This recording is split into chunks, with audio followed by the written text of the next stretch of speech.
That name is Hema Chandra. Sorry, I got it wrong. Hema Chandra, your colleague, your friend, your buddy, your friend, your sister, Betty Kakulu, akwagaliza birungi byerere happy birthday. Yes, today we'll be talking more of family, like we usually do on Wednesdays. You know, to Obudde, bw'owa family yo. It's okay that there are no doubt about it. So you must create time for your family, however busy. Oba bawaye dachika abiri, oba esawa bidi, oba a whole weekend for them, but zino kuba quality time. So how to make that time, that little time quality, is what we're going to pay attention to. And guess who is on the show? Zaituni Kachama abadde yatuchawa. Assalamu alaikum. Ngansangayiro kubonako. There is a way you've said it in the natural way. Zaituni Kachama. Bakuyita batyabamu. Kachama.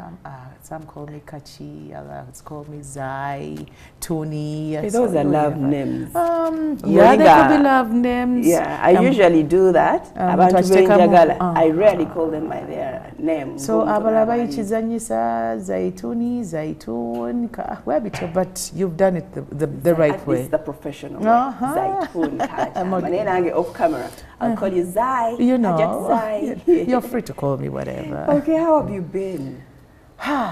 One thing that I decided to do, I chose to be fine. I just chose to be fine because the other side is scary.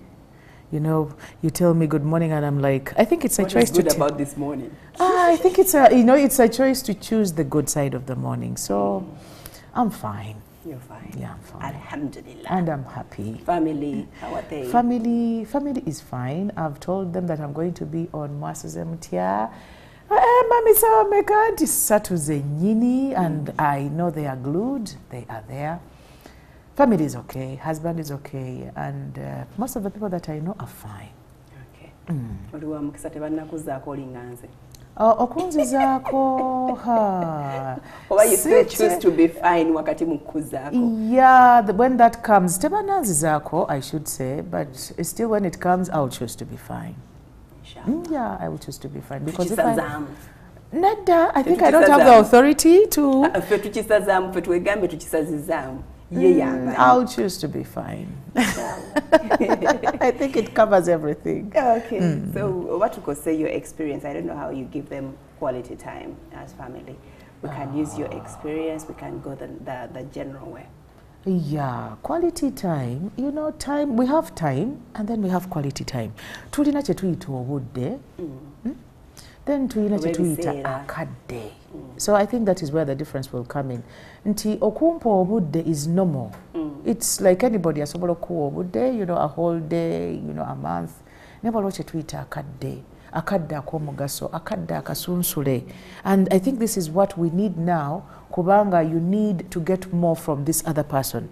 So today twagala okwogera ku kadde. Obudde buno tubugabanya tutya okufunamu ekinyusi, okufunamu ekintu ekisinga ekya bulijjo. Kubanga tukeera ku makya n'abantu baffe, and somehow the day comes to an end. You won't stop it from coming to an end. Naye ennaku zino, you know, there are 24 hours in a day.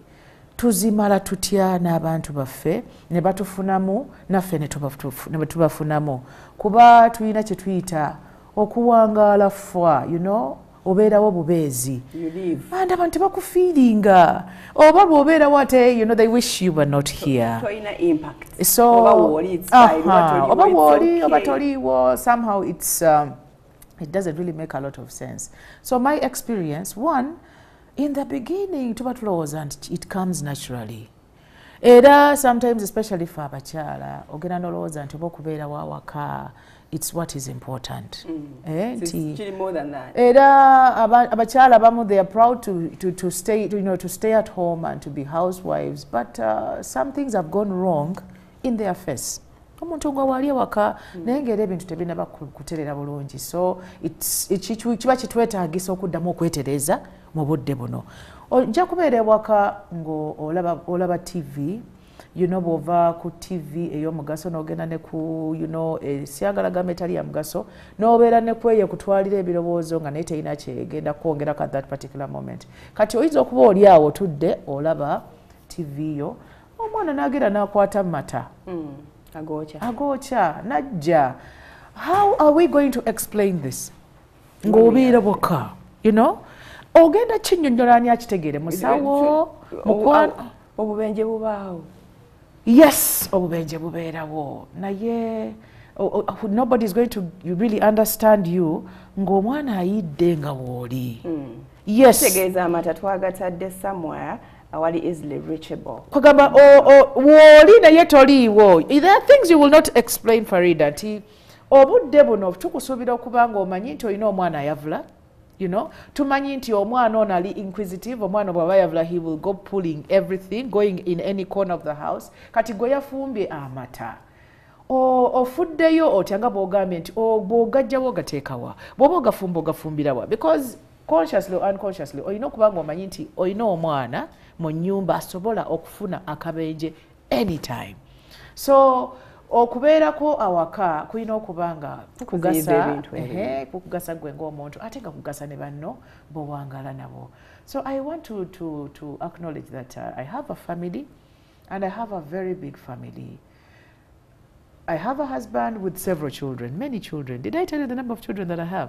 You? Yeah, me. Oh, the ones you take care of. Me as in me, my children. The ones that come from, that share my, you know, this the kakundi, eh? There are many. Yeah, they are. They are more than mine. Chogama. You multiply times over how many times? So abana bawedako. Now somehow, I've not yet got to my best. Sagala of government, I have it all. I'm on top of the game. Now you have a challenge of finding out abantu bano b'owangala nabo. First and foremost, baawukana batya. Because, you know, they say enda muwogo. It's so funny how our children are so different from each other. N'abalongo baawufu nnyo. So in this family, we must acknowledge that depending on the family that you have, or in an extended family, or you know, a nucleus family, tuina mugwe ne omwami wo, you know, that bit of you, the spouses, then tuina abana. You know, daddy ne abana, mami na abana. Atera mu baana bano tuina mu abawala, tuina mu abalenzi. Oyina obuto, nze nina ka baby ka mwaka, ate nina ne teenager who is like 15 plus. Kati abantu bano, if you do not dissect your time properly, bakulemye. Atenga toyina abo bokka, olinawo n'abakozi. Olina omukozi, olina abaana baba neighbor who will come by, you know, who will play with your children. Olina baganda bo n'abaana babaganda baabwe. So somehow, wesanganga n'obudde tebutumala. So you just have to start getting this quantity and making it qualitative. You have to make it into a quality. From this time or for this week, I'll be looking at this. Oba bwemba ngenda okwebaka, oba bwemba ndowoozeza nga ndi ku buliri bwange. I'm thinking deeply about, you know, my children. I'm thinking about this girl who is getting breasts. You know, kwagamba obudde buno ogenda kutandika obute matima kwa bote bubala. Era bw'obuleka ne bubeera nga bulifa ebintu biba bigenda kutandika otuyitako obuyisi abaana bakule nga tetubalaba. Nga buli kimu kye bagamba ku mwana we is a shock. It's a shock. Omwana ennaku ezino my son broke oddoboozi lye the second born. Adodooma. Lyasooka kubeera nga erisaakaala. One was like, yo bono bayawogganye nani? Kumbe no, for him he's not even aware. Mugambo wange kololako eddoboozi eryo likole ki? Literere, but out of okusaakaala kuno eddoboozi ne likyuka. So this gentleman wakes up in the morning and is like, assalamu alaikum mama. Daddy nga yagenze. Who is this gentleman in my house? So what does it mean for this gentleman okukyuka eddoboozi? Because quality time. Does this ring a bell? Does it mean anything to you as the mother? And which message are you going to give the father when he comes back? If at all it has happened during the day. It's a stage. He's developing. He's growing. He's developing, but as a mother and someone who is sensitive, tulina okubanga bintu bino bina amakulu amalala byegatuwa so si kuwulira buwulizi n'okirekawo. Kuba kati omuntu ono akuze. This is an indicator. So can we now get some few minutes with him, for him, and explain what it means to speak in a deeper voice? gwe nga taata. These days I'm telling my husband that now nze bwe nkuza omwana omulenzi n'atuuka ku eyo stage, I hand over. I gently hand over. Era namugambye mukama wange nemugamba nti now this is your project. Kubanze bwe mbanga Mungu ansaasidde ne mukuza nga simwokyezza tamenyese, you know, he's still his whole n'ebirala ensobola okwongerako. I now gently hand you over so that you can teach him how to shave, you know, because yes, I could do it, but I think it's better if the dad took him through this part of the now does that mean you pull out? No, you don't pull out. Kubanga era remember nze nagambye nti mukama wange eddoboozi lya Jamaalu nga lirina ebintu byerikolakola ebitakyali bya bulijjo. So I am observing, I'm taking care, I'm observing, but olw'okuba nti mu quality time tumanyi nti it's not about the time, but it's about how we interact with each other, how we share emirimu gy'omumaka. So if this is parenting, there is a part that is comfortably done or is better done by daddy. And nsuubira nti omwana wange MWASUZE mukwano gwange nyinza obutamugamba kugula zipu, omulenzi oyo ayinza obutagigula. Naye ate taata bw'asobola mugamba nti anti kati nze ndi muzadde, I am entitled and I have trespass to see whatever. Naye kati obuntu budda nti omwana wange ono okumugamba nti owange gulawo zipu eyo tulabe what is it, because so many things are happening to this gentleman. Eddoboozi bwe libanga likuze, ebirala tobirinda nabyo kukola ki, because some things may not make noise like the voice. So probably you need to tell him nti munnange bwe tuba twetereze emmanju n'emmaaso, you know, kati nze maama yinza obutafuna comfort, no mulenzi ono ayinza obutafuna comfort bulungi opening up, so nga oba oli awo daddy bayinza okukola ebintu byabwe ne babimaliriza bulungi inside and outside. So kyetugamba nti obudde buno fenna tumanye nti one, it's 24 hours. It is ate fenna bwe tulina, it is 7 days a week and so on and so forth. So what we do in this time had better be deliberate. Tulina okuba nga tulina obugenderevu, nga tetuzuka buzukusi Katonda wange omwana akuze. So many parents are shocked. Nsaba Katonda showcases tusembereze ewala, but ngati yamanya nakumanya nti omwana we yagenda mu periods. Omwana yagenda mu periods. Omwana nafunisa omwana mu ebintu betulaba. Nakula nagenda mu 13, 14, 15 years. Yes. Mama oli awo olinze omwana ajagambe mama nagenda mu periods nganako kaati okugamba. Kazigenda mu ku 12. Ku 12 ku ssomero. Ku ssomero n'akubirayo enduulu n'amala omwezi nga mulamba nga tasoma na mu class, because periods is another thing. Fena zirina engeri yatukosaamu. Naye omwana yabifunira eyo n'akomawo waka nga yakulakula dda, pads tofaayo zimuwa otya, tomanyi quality, tokwegamba tomanyi bambi awulumu atya, tomanyi kibo. So you see that we need, twetaagira ddala okutandika okufaayo ebintu bino bitemaatema obiwa obudde bwabyo. Abaana baffe, abaami baffe, bazadde baffe.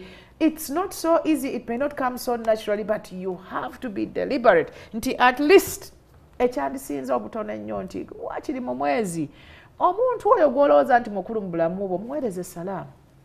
That's how are you? Good morning. Yes, if it should be like the smallest. Nga tobeera naye tulina, because tulina abatuli ewala naye nga bantu bakulu gye tuli. Then netubeera ne betuwangaala nabo. I don't know how many people say good morning to their husbands. Nga twasuze fenna. N'otamugamba good morning. Farida njagala okugamba the people who are doing worst, abasinga okukola obubi today when it comes to sharing time and enjoying time, be bafumbo. It is sad, but it is true. Oli bw'atandika okusula n'omuntu buli lunaku, atandika okulowooza nti you know it's normal, it is okay. So tafunawo kaddakiika kabuuza nti owange wasuze otya ye. Era weebala otuleetera kamwasuze mutya tukeekwekeramu eyo munda. N'ozukka ne nga n'abaana basuze mu kisenge kye bajja ne bagamba good morning mami. Yes, naye omukyala teyabuuzizza mwami we, very common. Many of them are smiling and laughing. Atachikoze funa akasimu ofuna ka message okaweereze munno omugambo wange ye wasuze otya. ajja kwekanga. Yeah. Omuntu asobola okuba Farida nga yasuze bubi naye nga mwasuze mu buliri mwembi. Ye lwaki teyaŋŋambye nti mukwano nno nina wano anti kati enkenyera eri wano. Omanyi era nga bwe nkugambye nti abantu batandika okwemanyiira mu bikyamu byabwe ne batandika okubimanyiira ne bifuuka nnomo. Kati ate oba tombuuza nange namanyira obutagamba. Ate mu kwemanyiira amaka mwe gafiiridde. Oh, ask me. Ask me. It's so sad, it's so bad how marriage is breaking in stupid small things, you know, like she doesn't care. She won't even tell me good morning. You're as if it has either side it should come from. Naye olinga akitutte so personal and he's like, let me go out and look for somebody who cares about how I slept. Achitaba eh? So ate naawe tokisussa gama kangene no naawe toyina kyovaako when you tell me good morning wifey. Yeah. Kati ffe bwe tuba tusoma eno nga tusomesa, just fill the gap. Mu bufumbo don't leave a void. Tolekaawo muwaatwa nti taŋŋambye sijja mugamba. Ate oba taŋŋamba nange sijja kukola ki? Initiative erina okuba nga eva side zaffe fembi. Nti omuntu ono n'ataŋŋambako good morning.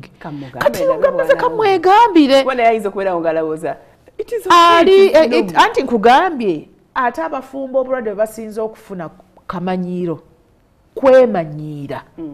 The spontaneity, you know, that excitement gye tuyingira nayo, it quickly dies in less than a year. So netutandika okulowooza nti we are even worse. Omuntu asobola okuwangala n'omwami we nga byatasobola na kuwangala na brother we.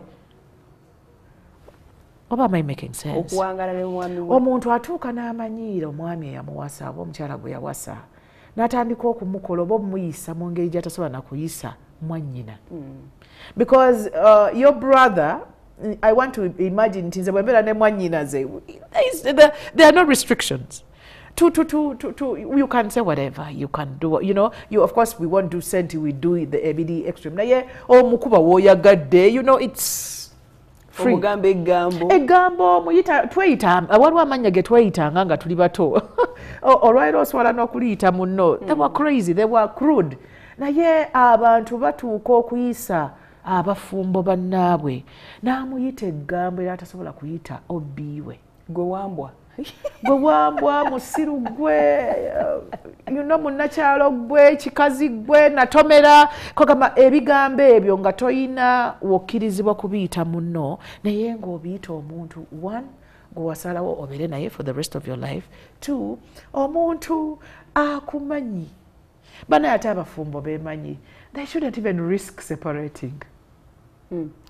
Farida, nyoko byakumanyiko. Omwami we yayitawo dda.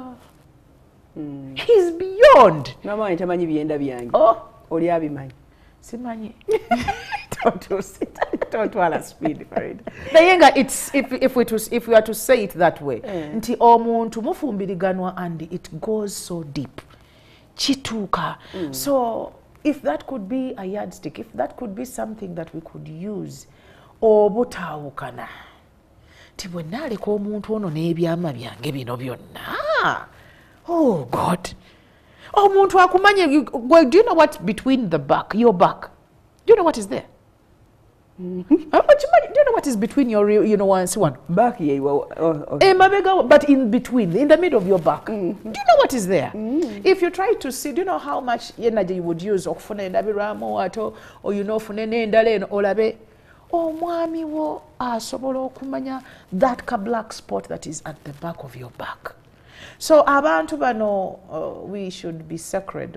I don't know. Tusaba Katonda atukwatireko naye omuntu ono akumanya ekisusse lumu n'okusinga gwe bwe weemanyi yandibadde wakubeera nga omulemerako nyakole ki asigale wano because you're gone. When he goes with so much n'ebyama byo aba atutte kingi. So hopefully we take that as a point. So we as we go back to this time, Obudde. Waliwo omwana yayimba nti ozanyisa obudde. Yali ategeeza buno bwe twogera. Osumagira owedde. Kati Katonda waffe ono yatutonda mu kitabo kye yasembayo okuweereza abantu. Ayina essuula nnamba yagituuma time. Suratul Asr is time. and he swears upon time. Abasoma ekitabo ekyo bamanyi nti Katonda kye yalayirirako tekiba kyakuzanyisa. Yagamba atya? Allah atugamba mu suratul Asr n'agamba nti wal asr, by the time. Innal insana lafi khusr. Verily man is at a loss. Innal insana lafi khusr. Verily man is at a loss. Kati no wano man omukyala tolinda bagambe woman kati this man is taking all of us. N'agamba nti innal insana lafi khusr illa alladhina amanu, okujjako abo abakkiriza, illa alladhina amanu wa amilu salihat, abakola emirimu emirungi, those who are good at doing good things. Watawasaw bisabr watawasaw bilhaqqi watawasaw bisabr. Nabo abe beeyigiriza ne beemanyiiza okwogera amazima, because amazima tegali nakyo era people shouldn't think that it's automatic to say the truth. Naye twemanyiiza era ne tweyigiriza tegali mwana omuto asobola okukulimba n'ogamba ono yakijeewa okiraba. So somehow environment n'ebirabo ebituleetera okwogera oba obutagoogera, so twemanyiiza ne tweyigiriza okwogera amazima, ate ne twekubiriza okubeera abagumiikiriza. Weewaawo tugenda kuwummulamu Hajjat Zaitun. Bwe tukomawo twongere okufuna those small things that we should be looking and tuli kubuyisako amaaso ate nga bwe businga okuba obukulu, both mu baana and also our spouses. Tugenda kuwummulamu katono nnyo. Zaitun Kachama is a life coach, she's a counselor, she's a professional teacher. Gwe tuyina tovaawo.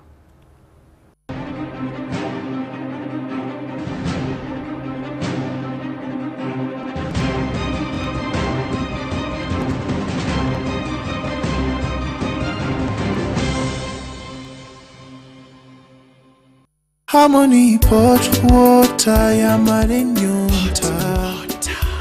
Harmony pot water muwewerevu. Ulira kawo kensuwa wenganyo sagala kumaliriza mawongo ngati mayonjo. Harmony amazigensuwa bwe bulamu malungi ate nga gakakasibwa ekitongole kya UNBS. Twenywere Harmony pot water.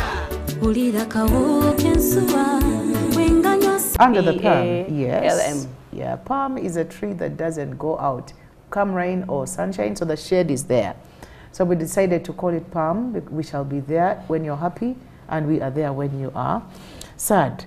But this is a woman company in the beginning, and we had a passion for ladies. Just single two or two pushinga was the lady and the girl child. So bombuuza nti abakyala biki bye babuusa amaaso when it comes to obudde ewaka. Mwana wattu abakyala ebintu ebisinga twabyonoonya oba, because quality time first and foremost eteekwa okuba nga emanyikiddwa nti akadde kano ka kino. Era tulina okuba nga tulina tutandika ddi. So omukyala akadde kano ka kino oyogera ku routine. Yes, nti omuntu tumusuubira okuba nga alina schedule, alina routine, alina timetable. So kyempadde ngezaako okuleeta nti first and foremost abakyala bamanye nti obudde bwabwe be babuyina mu ngalo zaabwe. So you're going to choose what you do in your time. Era ogenda kwawula okumala obudde n'okukozesa obudde obulungi. Oleme kwekanga nga ssaawa 7 zituuse ng'ekyemisana tekinnakola ki tekinnaba kujja. Oleme kwekanga ssaawa 3 awo nnya nga bebi azuukuse, kuba abaana abasinga Katonda alina ge yajja kikolamu ku makya baba beebase.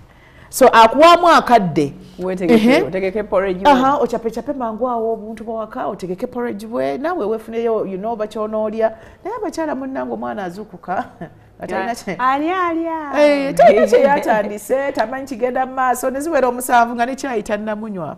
So we have to take control of this time. Abakyala obudde tubweddize.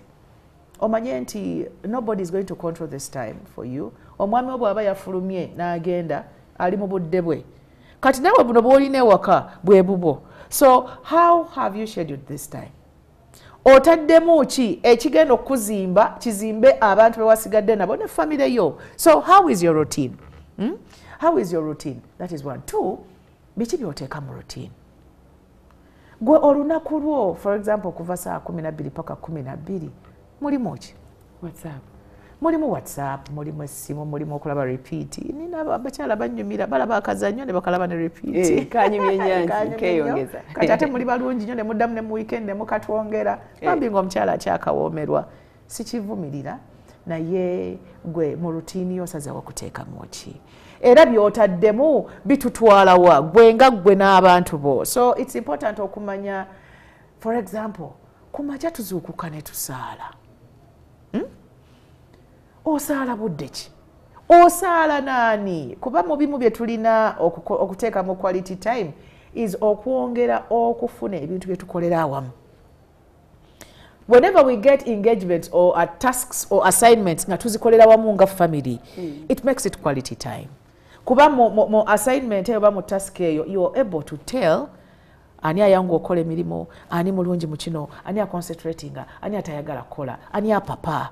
Abaana bano bwe tubeera nga tulina, for example, nti oli waka, oyagala abaana bo kati bali waka ba COVID yabatuddiza. Oh, I thank God for that. Abazadde okuddamu okubeerako n'abaana babo. They are complaining, they are crying, they should go back to school. But to me, it's a positive in there. Abaana baali balina okuddako eka waka. Bapiikinge bye baali basudde. Because we were going bad. Twali tulina bye tufiiriddwa. Balabako kitono. Weeks bbiri nga babakimye baba. Era Farida abazadde bangi. Nyo manya ate abazadde gye bali abakooye. They want them to go back. Ate omanyi whether okooye batokooye Katonda ayina enkola ye y'ebintu. He will not seek your consent on certain things. Ye ayina engeri. To me, abala balina engeri gye bakirabamu. Oba okooye oba tokooye, abaana baali balina okudda. Twabadde tufudde, if people assess it and look at it that way, ng'omwana tamanyi nabo batula nebo omuntu atuulako n'omuntu omukulu, you know, n'aterera bulungi, omuntu akola, you know, all the things that we would want them to do. Babadde babisudde ate nga abaana bakula. Gwe just imagine omwana gwateeka mu boarding school, P3, nga olwaleero ali mu senior 4. Emyaka egyo gyonna abadde atambula butambuzi agenda apiikinga byayagala byatayagala akola ki? Kati Katonda n'amukuddiza bwe boom, kumpi mwaka mulamba. To me that is a blessing. Abazadde just get in there and dig what blessings are there. Nti abaana tubadde n'abaana nga tebamanyi nnono zaffe. So kye tubaddeko nti we are praying together. Tuzuukuse ku makya obudde ffenna tulina essaala zaffe engeri gye tusaalamu oba gye tusabamu. Abaana bwe batuulako awo Daddy ali awo, Farida bw'oli awo n'abaana baffe. And we say this family prayer. Isn't that a quality prayer? No. It must be a quality prayer. Okumanya Katonda wawe. Or creating the time for all of you, your family. And they're seeing you do it because our car, it's about children see and do. They see and learn. What they don't see, they might not learn so quickly. They might not learn so fast. So, bw'obanga ozukuse ewaka, oba onoosigala mu buliri n'ogamba abaana nti mugende mukole emirimu oba mwere olujja oba ki, that might work but it might like take a toll on you. Ekijja kukooya nnyo okusinga avaayo mu buliri nabo, n'okwata you know a broom olweyo n'ogamba nti kati ninayo mumi nti mumi tugende twere olujja. Nti n'akwata akeeya katono obujjukira mu kyalo wabeerangayo obukumbi obumpi obw'abato nga ffenna ne tukkirira mu nnimiro. So they dig there and you dig here. They dig there and you dig here. You might not need any more lessons to learn that omuntu alima, omuntu ayera, omuntu asiimuula, omuntu azuukuka. By the way, abakyala abali ewaka, can you get out of your bed and put on a bra? No,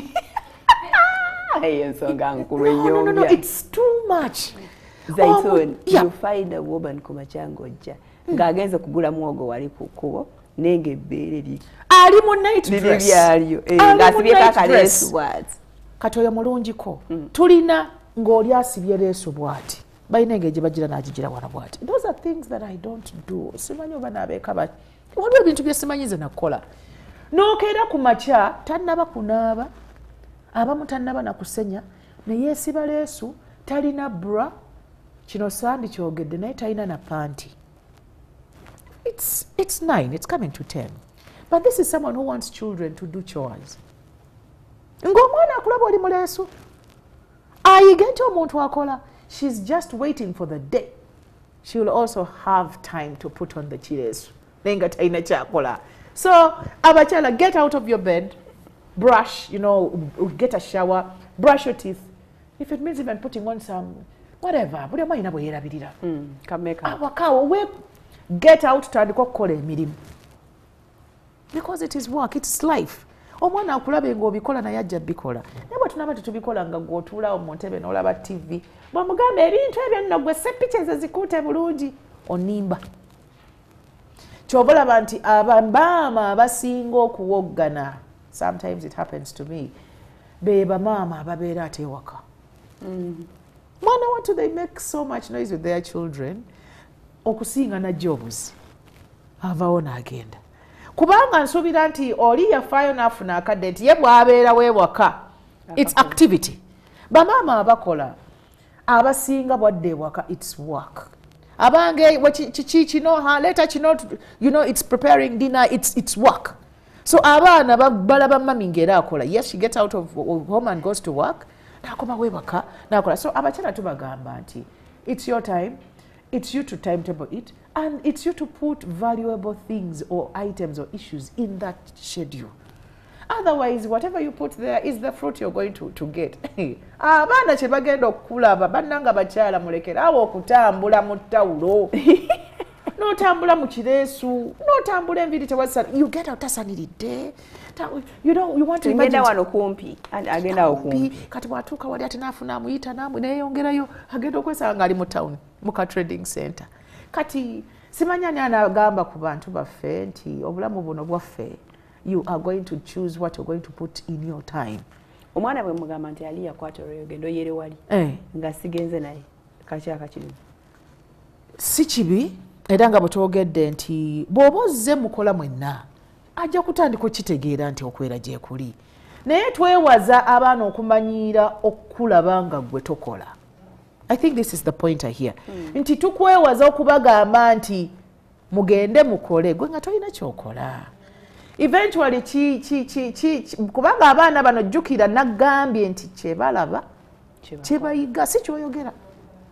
So twagala okugamba abantu nti mu budde muno jjukira otaddemu otugambye nti you are choosing, tetugenda kubalondera, teekamu ebintu eby'omugaso eri ggwe gy'oli n'abantu bo. Choose to watch a nice video, an improving, you know, self-improvement video. Choose to read a book. Choose to pray in your time. And then maybe some bit of time could be sleep. To me, I don't think sleep is a waste of time. We need it, but it had better be like sleep ngeri ojigenderedde nti kati kampumulemu. Ate okuwummulamu kujje nga tukooye. Tekubeera hobby. Osanga omuntu ng'akooye naye nga talina kye yakoze ki. Kye yakoze. Nti mami awummuddeko naye nga talina kye yakoze. So that is also not a good thing. Ekirala kye tuyinza okugamba nti mu budde buno budividing yawula obudde buno wakati wa abaana bo obudde bw'abaana then n'omwami wo oba kirabye nti tetwagala omixinga bino abasajja bacomplaininga nnyo nti bwe tuzaala nga tubakyawa. I don't know how true that is naye kibali mu mutwe ndowooza kibali mu mutwe naye era ekyabagenda mu mutwe kiba kirina we kyava nti kati bw'ofuna omwana you now get challenged. It's now a bigger challenge. Jukira oli mubadde aba babiri. Kati you have two individuals that need your time. Okiraba nti kati weetaaga okwongera okuteekateeka obudde bwo okuba nti abantu bo bano ababiri oba omwami wo n'abaana bo n'abantu bo bawangala nabo bakunyumirwa era ne bakufunamu. All right. Natutunakweyongerayo katusibule bannaffe abali ku NTV. There's going to be live coverage of the Chambogo graduation. So tugenda sigala wano ku Spark TV plus the social media platforms. Nazo zigenda sigalako. If you're on NTV and you want to continue with the discussion, you know now what to do. Either join us this side or sigaleyo ku Facebook and YouTube. Tukyali ne Zaitun Kachama bannaffe side tubasibudde. We are continuing. They are this side, wherever they are. Yes. So abaana tubalage. Tulemekerawo okubeera mwana gwe tewakoze kino mwana nkulayirira ate ngeri omukozi bwakola buli kimu nina omusomo gwe ndimu naye waliwo ekintu kye tuba tusomesezza nti n'engeri gye tukwatamu ssente. It's a homework for all of us. Just reflect, go back and look at how your parents used to handle their money, how they used to make it, how they used to spend it, how they used to save if they did. Wetunuulire gwe kyokola olwaleero. I was shocked. I was shocked how I exactly do things like my mom and dad. In different... And they never sat you down and told you that, you look here, Zai, sente bazifuna bwe bati, you know? It just got into me. Kuba nakula nabo nawangala nabo. So ekintu ekiyitibwa omuntu okuwangaala naawe, it should not be taken for granted. So tulina okubeera nga tuzuukuka nga tulina plan, nga tulina ekyokukola. We need to improve abaana baffe. Omwana bw'obanga omuzuddemu empisa embi, what is your strategy? Tugenda kukola tutya, tugenda kugijjamu. It's not about making noise, it's not about abusing, it's not about beating. Naye omwana tugenda kumuyamba tutya okumugjamu ekintu kino kye tulaba nga si kirungi. Kati tegedde mbw ayenjeera. Bwe nvaawo naye agende wa neighbor. Ayenjeera. Abaffe. Oyenjeera. Nze. Njoza kumukwenjera bwe nvaawo ne ngenda ne nkola mba nyenjedde. We have to, one thing kye tulina okukakasa ennyo nti bakola kye balaba. Kati bw'oba toyenjeera. Nze senjeera. So one of my children was getting that habit of okugenda ayagala abeere ku bubalaza, abeere ku kaduuka, abeere ku ki. Abanyumiza emboozi. Ayagala kutuula, she wants to sit where there is emboozi, ayagala kutandika ku n'ogajja yagomboto. Okay, ono ayagala kukola ate. Because when someone does something you don't do, either it's an excuse, nti ebyo byokola si byange bwomanyi. Because at a certain age, nja kugamba nti nze siri mwenzi. Kati gwe bw'oba osazeewo kuba mwenzi, it's up to you. Because my breasts did not feed you that. Kati otandise okwenjeera nga nze senjeera. Si bw'oyagalaawo. Ekisooka twogera. Era tunyumyamu ne mugawo maamu. Janguko wano muki obesenge onoonya ki mwana wange kyekikwenjeza. So nsooka ne nkubuuza nti mpozi obaddewa? Nti anti mbadde simanya mbadde ngenzeeko. Nti obadde ani akutumye? Kwa oyinza okuba bakutumye nga sitegedde. Nti ani abadde akutumye? Nze waffe abawala tebatumibwa. Omuwala tagenda ku dduuka. We are blessed we have boys and girls. Men, for the meantime, let them go to the shop. The girls bajira bakyalindako. Kuba buli omu alina engeri munnaye gye yeetaasaamu. Kati gwe tutatuma ku dduuka, obadde onoonya ki ku dduuka? Nti anti kati mbadde kale mbadde njagala ka biskit ngenda nenkeengulira. Bino mbigamba obitegeere. I want to first and foremost let her understand nti kyakola ekisooka tetukikola ffe wano. Ekyokubuliriza mama we sikyagala. Ekyokusatu mulaga obubi obukola ki? Obuyinza okivaamu. Okusinziira ku bwongo bwe nga bukola ki? Bw'aba muto nnyo omugira ebyo ebitiise nnyo nti bajja kukutemako bajja kukusalaasala. Bw'aba nga atandise okutegeera, you know, it's more, you know, clear explanation nti kati nnyabo kino ne kino ne kino kyonoonya. Ate buli anoonya ekintu akifuna. Kati we might have to have several conversations ezeyongerako. Naye ffe waffe n'ekifaalwe vaayo ewange ti nkukubamuuko. Kati bwe nkukubamuuko n'osigala nga okyagenda mu maaso n'ekyokola. I gently hand over to daddy. Awo surrendering ennemereddwa. No. Ebintu bibeera ne hierarchy zaabyo. Ate sometimes maybe even surrender is a better option. Okusinga okwekisiba ku kintu ky'otagenda kukola ki. And this tactic has worked for me. Nti bwe bamanya nti eno court eremereddwa kati tugenda mu Supreme Court. I think it has worked, hasn't it?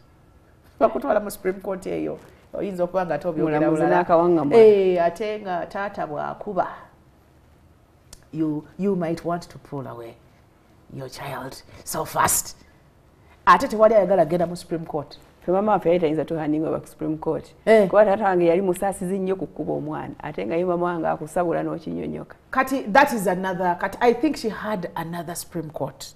Eyinza okuba si ya daddy. Ate la Supreme Court eyinza okuba si ya kibooko. Ye yali Supreme Court. Era nga daddy yajja n'agamba mama mzee omwana ng'omukubye nnyo. Muleka ategedde. So yes, I don't want to say that mine is the kyekisemberayo kuba I was like sharing ekiri ewange nze wange taata ye Supreme Court. Ye Supreme Court era omuntu kasita atuuka yeeyo tebaagala nagenda era it's not very often. Sabikomya wana. So nti tugamba nti ka quality time okalaba kali nti tukuyise tukugamba nti okwenjeera maybe in that quality time those 20-30 minutes omuntu wayinza okutegeera nti kyatandisa si kituufu, kyatandisa si kirungi, okusinga okuwogana obuwoganye mwenna mwenjeere, mwenna nno bamwenjeeza ki, babeera awo bawulira nga lots and lots of noise. Leero twafunye ekyo kankiteke sigenda kukyogera naye nga ekirimu nti abaana baffe naffe ffennyini mu quality time muno mwe tutegeerera ebirungi bye tukola.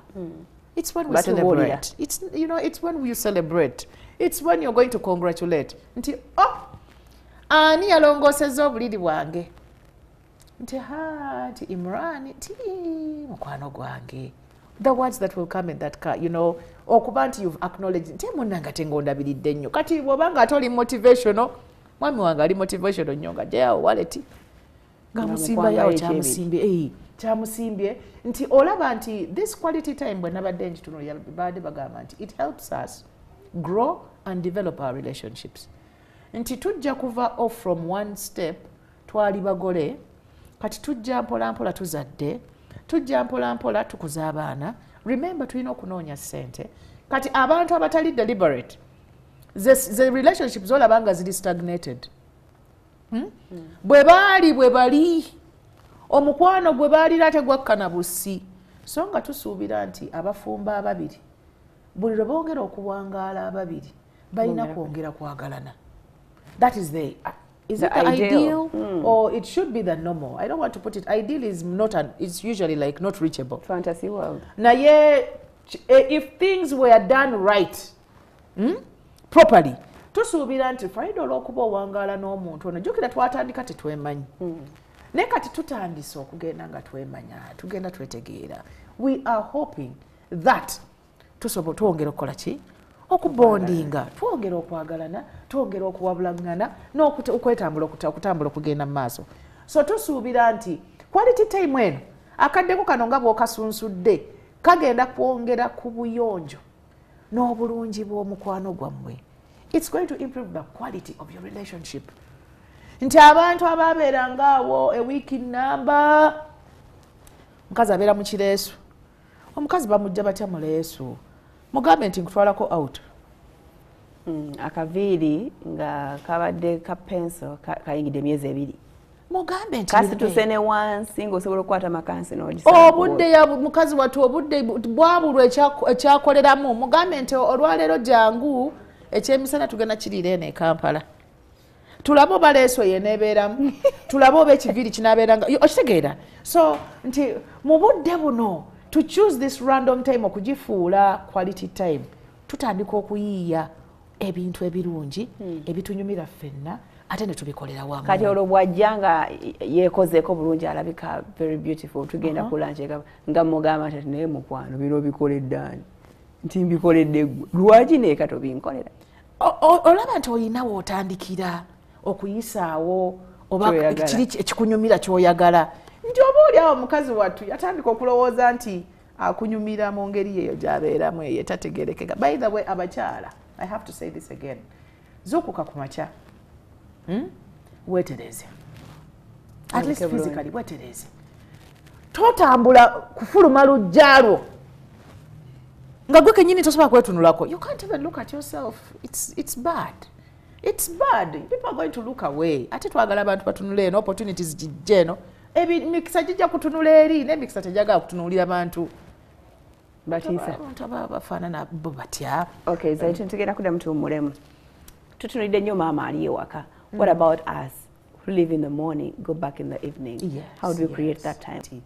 We celebrate them because they've jumped out of their shell. They've given themselves a higher value. They know that much as nina ebyawako byokola, there are other things that I can do. Naye, of course, eyewezo mumba gubazikuba. So it means you have to become tougher. You have to become more intelligent. You have to be more, this time you have to be more time conscious. Era eriya abachala, when you sit on the road between 3 and 5, emmotoka ezifuluma ekibuga z'abachala. I celebrate those ladies. 3 and 5. I know they are going back home to set things right. To catch up on what has been lost at home nga bali ewaka. Because the thing is, bw'oba toliiyo waliwo by'ogenda okufiirwa, waliwo by'ogenda okusubwa, waliwo by'otagenda kumanya. Naye gwe ng'omuntu ategeera ng'era oli mulamu, what strategies are you going to put in place? Okulaba nti yes, waliwo by'otagenda kufuna, naye ogezaako okukola ki? Okutaayiza. So abakyala abanguwa okunnyuka, it is very, very important. Naddala abantu nga civil servants are able to do that. Kubanga break off is I think 4. N'ovuga emmotoka yo bw'oba ogiyina oba n'oyanguwa mangu boda weziri n'osobola okudduka ewaka otuukewo. Ekyo kimu. Ekyokubiri, abantu betulekera abantu baffe ewaka. Maze ebbanga ggwanvu Farida nze nga siva waka. It's close to 10 or plus years. Nga simala gava waka. Naye Katonda ono emirimu ng'ogikoledde? Ebyange biri oba biri bitya? Simanyi because I don't know, but somehow things come to place. Naye maze ebbanga deliberately nga ndi n'abaana bange. Naye Katonda ono alina engeri era gy'akuyambamu okusinziira ku ebyo by'oba osazeewo okukola. Tinnamala ebbanga nga maids bambi nga tebasobola baana. Bamaids abo bambi tebaagala baana. Bamama mukimanye. Simanyi babawa extra work. Tebaagala baana era wantisagala kukinnyonnyola nnyo era temubeerawo ne mulowooza nti bamaidi batono tuyinza kuba wano out of 100 babali bameka bambi bakaluubirirwa. Babatawaanya babayingirira mu programs zaabwe babatawaanya bagala okulaba obuzannyo bwabwe obwana bwe story nayo ki. So nze namala ebbanga eryo ne ŋŋamba nti bamaidi tebaagala era bw'abajja kubuuza eri abaana bameka alina abaana kati nze nagambe nina abaana bangi. So omukozi yali tasobola kukkiriza kubeerawo ng'ajja kubonaabona nnyo. So I decided to in the meantime be with my children. Ebintu ebisoboka tutegeeragane nabo. Mwana wattu Katonda n'ansaasira nembeera nga nasemberera nnyazaala wange and Allah yampa ekintu kya bbeeyi. It's even when I'm at home they just go up ne bagende wa jjajja waabwe. So comfortable. They are comfortable, I'm comfortable. I don't need a maid agenda okutawaana nabo.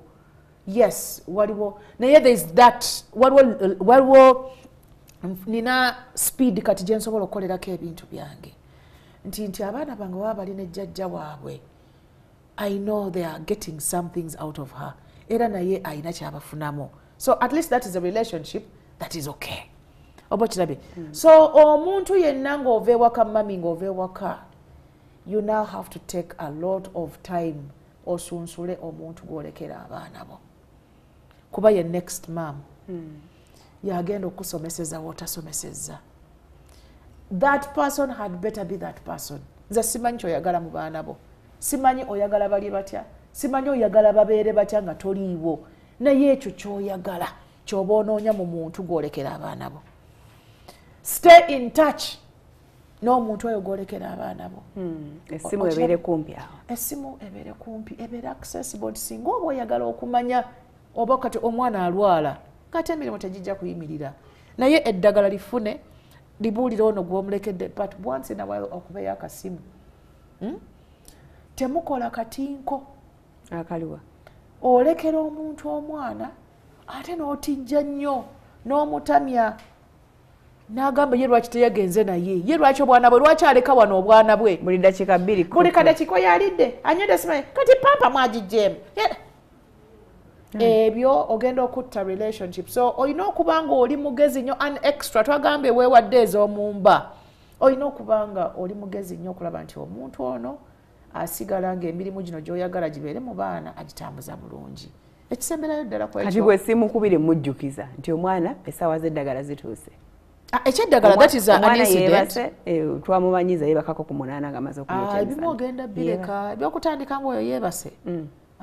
Ekyeddagala that is life, like it's life and death. Eddagala lyo ngetteeka at least kubayo ogambe kapanado mukamuwadde naye era abamu abaatagala omulagire kati ye lwaki tajja n'alimuwa naye at least that is ekyo kyo it's incumbent ku kyeddagala naye otandika okubuuza omuntu buli ddakiika oyo ayambadde bbuni oyo ayambadde pampa oyo omwambaza ngo ekinga maze okunaaba bankubirayo akafaananyi bankwatire ka vidiyo bampeereze ofudde kuba bagenda ku stagingira ebintu kati omuntu ono wamuwadde omulimu guno allow of course guide naye olina okuba abantu abo bali sensitive nnyo nze I respect maids I give them era mbagirako akakofiira kubanga ebintu byabwe nabo biwanvu so kye tubadde twagala okusemberayo ddala is to motivate abantu bano batubeererawo tufune engeri gye tuba motivating obulungi if you can really pay them well bayambe musasula omuntu ono akole ki abeere ng'akola ng'amanyi naye ali ku mulimu naye bwe tunaaba nga twagala batukolere ne bye tutakola ate nga they are not motivated bigenda kwonooneka so when you are around obudde bw'oba ofunye nga bw'oli maximize and maximize positively don't use this time gy'oliwo ate okuyomba okuvuma okulaba ebitaakweteredde kwegamba ati akadakiika akate akaliwo nako okatte oba okirabye so on working ladies ndoza kikyo tuyinza okukola ki okwogerako kati twogereko mami ne dadi mami ne papa mami ne dadi we have to acknowledge that it's a busy world it is quite a hectic world ebidimandinga bingi ebintu byatususseeko that we have to accept and we have to acknowledge but we have to continue living and we have to continue enjoying life kakati fe aba PAM professional counselors era wano twalabawo muwaatwa netugamba abantu bano abahasolinga Monday to Monday olwairo ne Sunday faida tekyaliyo the jam that is on the roads on Sunday is worse than that on Wednesday ngakuba olusijemba mulaga ate si mirimu sina kuwummulamu si kugenda mu church wabula bagenda kukola actually some are even working harder on Sunday so obulamu bwafuuse bwaba hustler obulamu bwafuuse ngambe nti asagagamba nti bwafuuse buzibu because that I don't want to use that word naye obudde bwakendedde nnyo kati obudde buba butukendedde nga tuli mu kunoonya ssente tuli mu kunoonya livelihood tunaabeerawo tutya ffe abafumba ababiri because that is the other part that is a springboard nti ab'omukwano bano ababiri bwe baba nga bali bulungi wakati waabwe the money bit becomes easier si bwe kiri nti ne bw'oba oli mu dduuka nga obadde ne ka quality time n'omukulu the smell that is needed by a sales person will come automatically bakulaba osmilinga byotategeera because there is something that happened to between you and your husband so twagamba nti ffe olw'okuba abantu balina mu Luwarabu tugiyita shuguri abantu balina wasiwasi buyitirivu balina kigambo wasiwasi kya mu Luwarabu shuguri shuguri wasiwasi taabu ebyo byonna bigambo byaki mu Luwarabu nonze nsoma busomi tolowooza nti banzala nalwo twale mu class nange nsoma quality time yo ng'oteekamuko kuyiga you know those things that make sense to you naye twagamba nti PAM professional counselors we need to help these parents because after working with the children betwogeddeko most of their issues that are disturbing them are coming from their parents their parents failing to manage their relationships is you know leaking ku baana bano ne babonaabona so we needed to help them and out of this we decided to do what we call the annual Muslim couples retreat just get away come and learn have fun the two of you the two of you mwami n'omukyala mwagala mpeekera kati empeekera, that is another, you know, you go into another office. Waliwo office kati era ekola ku ekyo. Tetubagoba naye you handled, you know, those guys will be handled in a special way. Naye tugamba nti bwe tunaaba nga tetusobola kufunayo budde to get out of all this. Remember, the house is so full. Tamukyalina bwe muyinza kukuba bwama ne buterera bulungi. Obwana buli, you know, bwe mukobawo nabo bwagala kubeera nammwe kubanga temubaddeewo mukoowa nnyo. You know, obeera mu jam Farida ng'oyagala ekintu eki bwe ntuuka ewaka njagala kwebaka si bwe kiri ng'owulira ogoye. So if we do not get off those few days deliberate, twagambye quality time tejja just like that. We sit down and we plan for it. We sit down and break down these hours of the day. Kati omwami n'omukyala twagala tubajjewooko for a week. Nga week tugijjewo eyo time. Twagambe it's deliberate. Kati you know your schedule Farida. Nze nsobola kugamba nti mpa October first week. Era gwo ngamba nja kulaba. Because you understand your schedule better than anybody else. So tujjawo abagalana bano tubajja mu okutawaana kuno ne bavaawooko ne bava mu binoyizi bino ebigombe omukka enfuufu ne tugenda yonna gye tuba tukoze. How often? Week emu mwaka emala. Remember, it's quality time. It doesn't have to be a month. Waliwo abasobola month. You know, like the whites come here and they have a vacation of 2 months.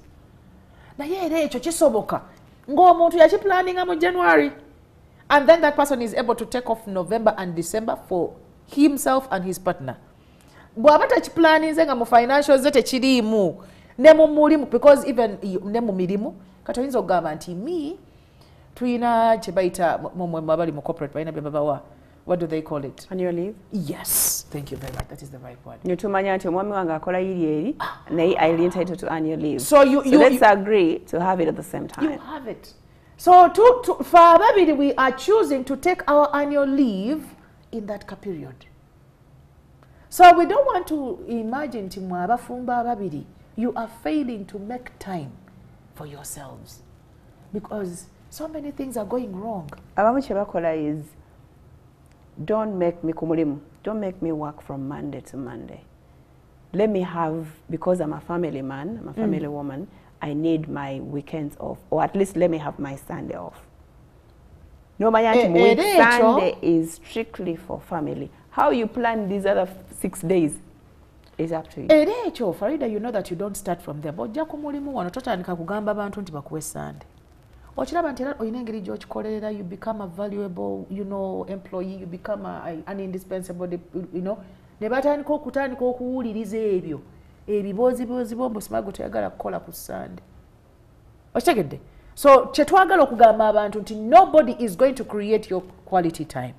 So you were saying how often. For us in PAM Professional Counselors, we do an annual couples retreat every December. This time we want to do it 25th December up to 1st January.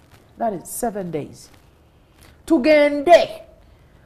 Abantu mulagawa. Leta kwa mukono gwa tulina COVID impose night was attended. Abafumbo wakomadi to hug your husband. Oh, this is just the simplest thing, to hold that guy, that woman's hand and walk with that person. Kuberambira. Kati oro omuntu tuyinza okumulaga ekyo n'agamba nti kati hajati yazze kutuduulira, yazze kutuvuma. But do you know, now I know your temperature. I don't want to tell people. I am warm. So how, when did you last like whisper in your wife's ear? N'omugamba yo ekigambo ng'okijja wano ng'okirowoozezzaako n'akiwuliriza n'akitekinga in era n'areacting accordingly.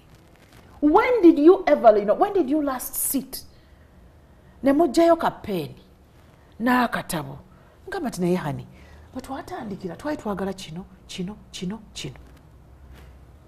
ne tutunula tuyinawo kino tetukirina. Tukoze tutya okufuna kye tutannafuna n'okufuna ebirala. When did we last sit down ne tutunuulira relationship yaffe ffe ng'ababiri ne family yaffe gyevudde weeri ne gyekola ki? Don't you think we need some time away, you know, to assess each other? Friday oyinza okuba weefuumuula. Ngefuumuula? Gwe ng'olowooza oli era nze omwami owange nze tulina buzibu wet. Nga naye nga wavaako. Nga yakutuuzizza bw'ati nagamba kino. Nga wavaako dda. You see that it is important. Those who can do it on a monthly basis, let them go ahead. Those who can do it on a weekly basis, good. That is the best. But that time should be deliberate and it must be there. So that ebintu tetubireka kwonooneka ne bigaga ne bivunda ne bifa. Nti abantu bajja ewaffe ne bakubuulira ebizibu bye balina n'onoonya w'obitandikira nga tokyalinawo. Katasaba bigamba mukwano gwono gwasula nayo everyday n'anoonya Zaituni ali mu ofisi ye. Nti nze oyo omukyala asirika busirisi. Yayogera naako. Ne tumubuuza wamuwasa asirika. Nze era bintu bye namwagalanga ko yalinga nnyumiza obuboozi nga bukola ki? Nga bunsanyusa nga bunnyumira. Lwe yatandika okusirika wamanya. Bwe yasirika wamubuuza. Ye bwe yagamba that is if she opened up or if he opened up. What did you do? So this is the time, this quality time between the two of us. Okutereeza ebyakatandika okwonooneka. Kugamba we attack, we intervene so fast. Because Farida, you must know that mu bufumbo oba mu relationships zonna ze tulina obuntu katandika mpola. Mpola. Ne kagenda nga kagejja. Ne katuuka ekiseera nga abantu abaatiikizanga nga beeyita buli bugambo bulungi. Tayagala na kuwulira linnya lyo. Bw'osulayo y'essanyu lye. Tombuulira. So we are saying that this period, that quality time between the two of you, this is when people go out for dinner. Abantu balowooza nti bino ebintu byakwejalabya. Your dinner may not be the other person's dinner. Buli omu alina ky'asobola. But that time away from your kazigo, from your home, the environment, and you shift away and you go and get other room. Ne babafumbirako ku breakfast. Abakazi bafumba ne bakoowa. Men should know that women, routine is good, but routine is tiring. And boring. Sometimes. And it becomes very, very boring. And eventually, omuntu akuba bwe n'abanga takyayagala. Be bantu ava mu bufumbo n'agamba nze tombuulira. Nze nafumba emmere. Tombuulira, what didn't I do? Nga n'emmere yagifumbanga mu ndagala buli kiro. This cut time that we are going to take off is probably the time to acknowledge and, you know, okwebaza munno nga tewaliwo kwekoza tewaliwo kulimba, because it is between the two of you. Tujja sharing Obudde bunatwagulira nti mu mukadde ako what do we exactly do? Nti bwe nkutunuulira bwe nti maaso n'oŋŋamba nti thank you. Maybe this time it's going to mean a lot. Because I don't have a baby that I'm breastfeeding. I don't have a baby that I have to remove the pamper. I don't have to, you know, atani akone yo. Distraction, it dilutes the meaning. Nkugamba nti, you know what? Onkoledde bingi. Naye singa osobola okugattako ne kano. Kubanga bwe nkugambye tubeera mu bufumbo ne twefuumuula. Oba ne tulaga jjala nnyo. Kugamba ebintu n'otabifaako n'omala obudde bungi ng'otta busi. So this quality time etuyamba you know, to consolidate okugumya ebyo ebirungi bye tulina, okutta amangu ebyo ebibi ebiba bikoze eki ebiba bizze. Nga njagala quality time nga munange si byali kalaba kwejalabya kumala biseera you're wasting my time. How do I convince them? Abafumbo oba abaagalana ababiri tulina what we call the 5 love languages. Waliwo abali multi, nze ndowooza ndi multiple, nze kyonna kyompa kasitoma nga gwe kimpata, I'm okay. If it's quality time, I'll be. If it's so, the 5 love languages, batera okuzoogera wano, they are 5. You might have 2, you might have 1, You might be like all of them make you Or none of them. Oh, no, I think no all of us kubaako kind of like fit in there because it is researched, it has been researched thoroughly. Naye togezanga. Farida bw'abanga love language ye quality time. Ne bw'ono omugulira Benz. Ne bw'ono omuzimbira apartments. This has been done, Farida. Ng'omukazi bamuwa buli material thing. Nyenga akyazunga. Oh, onagenda ne shamba boy. I think this is a common story. Lwaki? Shamba boy, ayina obudde obutuula wali ne kyala lino. N'amunyumizanga ali awo, mama, hajati, baba. N'amuwuliriza, because this is quality time. Listening is part of it. Bw'amaliza n'amugamba nakimanyi nti no wano wamaze ebbanga nga wannuma. Nti mama, nkeberewo, ndabeko. You see the quality time? Shamba boy ng'asituka, bw'aba hajati, ng'abikula. Ng'alaba, ewaludde ebbanga nga wakola ki? Wannuma. N'akwatawo bukwasi. N'akwatawo bukwasi. N'owulira ennyonyi ogezi. Tetwagala kuwanvuya nnyo stories no because gye zikomera. Tuyinza okuva ku oli ajja kwebuuza nti hajati olina mboozi ki? Ofuna otya obudde obutula ne shamba boy in the first place? Olyoka omubire n'akawundu. Twakyogedde ne tugamba nti abafumbo temulekawo gap because you don't want to understand what is going to come and sit in that gap. Bw'onoolekawo space nga hajati bwo temunyumya kaboozi na mboozi n'awulira nga atuuka ku bumativu because obumativu is I give it to myself. Abakyala ffe twematiza tewali agenda kumatiza, it's not there. Okitegedde ekyo Farida? Sinnaba naye tukomaawo. Tukome naawo. Tewali agenda kumatiza mu bintu byonna by'oyagala. That is your ticket. Naye you can morale boost somebody n'agezaako kuwa satisfaction in several areas. So tuli mu kugamba nti omuntu bw'abanga ayagala quality time, abaffe gwe wamanya nti love language y'omuntu wo quality time oba tebikwatako? Samanya tebinkwatako. Nkulayirira mukyala wo bw'anaabanga anyumirwa nnyo okubeera kumpi naawe. Gwe n'odduka buli kaseera. Era nga kye kimukolera ne bw'olikola ki. Era be basajja abakaaba mbu omukazi muwa buli kimu, omukyala mukolera buli kimu naye takola ki? Tamatira tokolanga kimu. Omukwano gwe olulimi lwe lwategeera si lw'olimu, oli mu kwefuumuula. Koko wadde kwotegeeza okwefuumula nti kwe kudduka fwa, odduka ne layini n'ogiyitamu. Nti oli yayagala kumuwa kitiibwa. Ng'oli mu bya baby sweetie honey boo. Oli katebe waggulu omuyita honey. Ayagala kitiibwa. So in this quality time, wetutunuya gamba nti naye kakike nkukoleraako n'owulira nga ddala nkutuuse owulira nga njagala mbiiraawo nga sivaawo. Nagamba oli serious. You really want to know. Olaba onsumulula. Naye should I really tell you? Naye onaabikola. Naye onaabikola. Naye bwe nagamba ekintu kyange noki. And you know, eventually this person like tells you. And sometimes it's not so hard.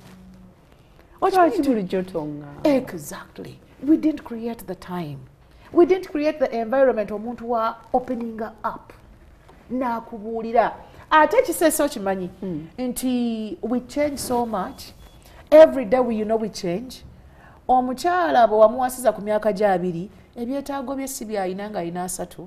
Si by'alina, as age comes on, kitegeeza nti we have to keep on getting that quality time and upgrading. Oleme kwefuumuula. Okwefuumuula ojja kufiira mu kwefuumuula. Abakazi be babeera ku kabuliza ababba bagamba nti muntu awonye ttabu. Yes. Tolina by'okoze naye ng'okera ku makya n'ofuluma. So bino bye batulekawo. Ne batulekawo n'agenda n'awasa omuntu omulala. Mbadde neefuumuula. Ondeetedde ensonga gye nadde nina okwogerako. Abantu bonna abasuubira okuwasa. Katujoogereko nga tukomyewo. Etovaawo akole n'ekasubwa. Tukomawo.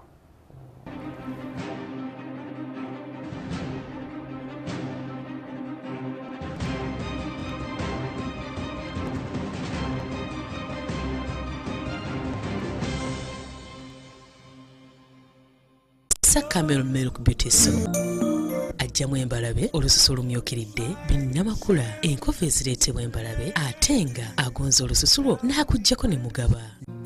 Nissa Camel Beauty Bar Soap kati akoleddwa mu birungo bisatu omuli carrot oil, shea butter, almond ne mubisi gw'enjuki. Rita Katana Bridal Events abasangibwa ku Anet Plaza ekyemanga wa parking kadde ku first floor room F9. Faabalina kalonda yenna gweetaaga okutimbwa mukolo gwo oyagala kutimba ku wedding, kuhingira, birthday, bridal shower oba baby shower buli kika kya mukolo gwonna wetuli okutimbira. Tulina tents, entebe ez'omulembe, wedding tables, gazebo, photo booths na buli malidaadi yenna gweetaaga omukolo gwo gushanane. Twambaza abagole tulina gomes, emishanana, engoye z'ababuuza, changing dresses, evening dresses, ebimuli ebiri fresh. 0704 24 nkaaga 86 oba 0782 nkaaga 8 28 78.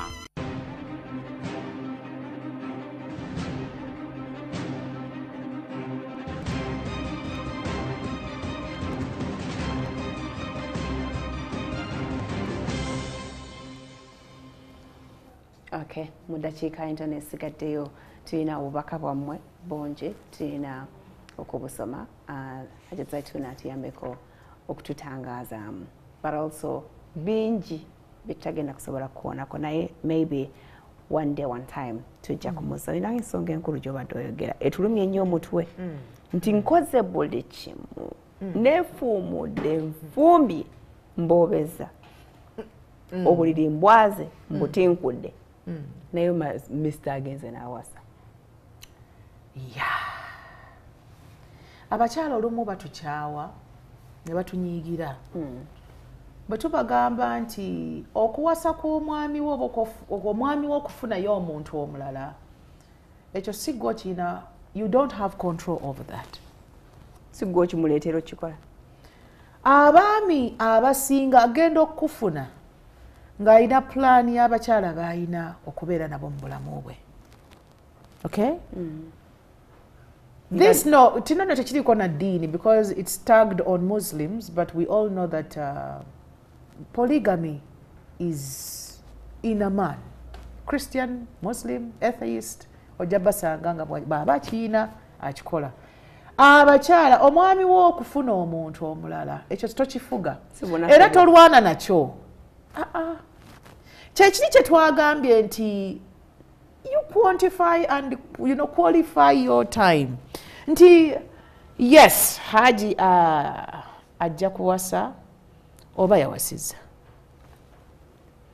Ffe kye tusaba baba baleese nze njagala ennaku zange zibeere nga ziri very clear. Very clear. So to me, you will have done it for me. I will know the quality time. Limit yaye koma wanti nina ennaku zange meka. Ekirala kye tubaddeko nti gwalwana ennyo okumatiza omuntu aleme kufuna muntu mulala. Ogenda kukoma wa? Ogenda kumukkusa ddi? Ogenda kukola ki? Oleke ki? Oba kikyo kyayagala yakigamba nokigamba byonna yabimalayo. Waliwo n'ejjembe erikula obukuzi. Tugayita majini. Oli aba atambula ejjini ne limukuba nga ayagala mukyala. Limukwatidde mu kkubo togenda na kulimanya. So ekyomusajja okwagala another partner is not yours. But work on your partnership, your relationship between you and him. That is what is very, very important. When it gets a challenge of you sharing time, because that is the most, it's the biggest challenge there. Kuba osanga omusajja nga alina abakyala be naye nga provision talina buzibu. Communication talina nnyo buzibu akubira akasimu. The sexual prowess sometimes it even becomes better. I hear. I can't confirm. You can't confirm, but I've heard testimonies, that the more active they are, probably sometimes but I hear that it becomes better. Kati, many things don't reduce apart from the time. Kati olaba nti kati amagezi ate gagenda kweyongera. Luli obadde na wiiki nnamba kati olina ennaku ezo. How do you optimize these 2 days? Okulaba nti ofuna happiness. Okulaba nti you get the best out of this guy or this lady. Okulaba nti you enjoy these 2 days together. Okirabye ekyo. So, tofumba butakugattako. Fumba emmere ebawoomeramu embi.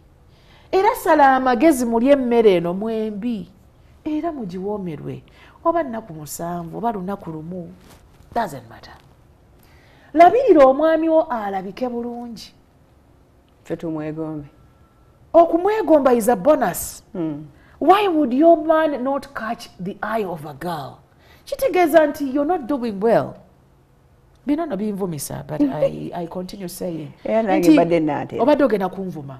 So you want this gentleman to move out of your home when he's how? Yeah, bye beegomba biba bifaanana bitya. Kuba n'abalalu balina, you know, they attract their other part. So tugamba nti do this job of a wife ng'oyina plan, oyina strategy, oyina goal, oyina ebikunyumira, oyina, you know, kukikole nga kikusanyusa. Fe obusiraamu fe we are reaping rewards. Kulika ingredient koteekam, you're reaping rewards. So just go in there, do your marriage, do your husband, collecting rewards. All stop. Bireke bitambulenga, because you will not control the sun coming from the you know the east.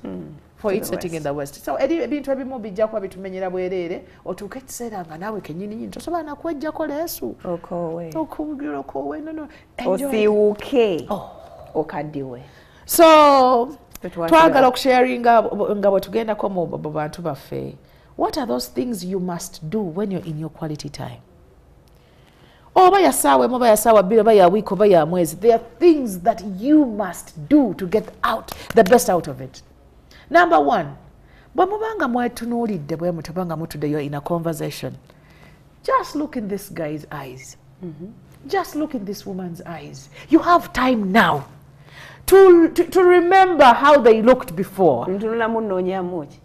Exactly. Mu maaso omwo, you can tell a liar. Mu maaso ago, you can see disappointment. Mu maaso, you can see boredom. Mumaso, you can see someone who is tired. No, you're going to learn. You go and start with whoever that, it can be a friend.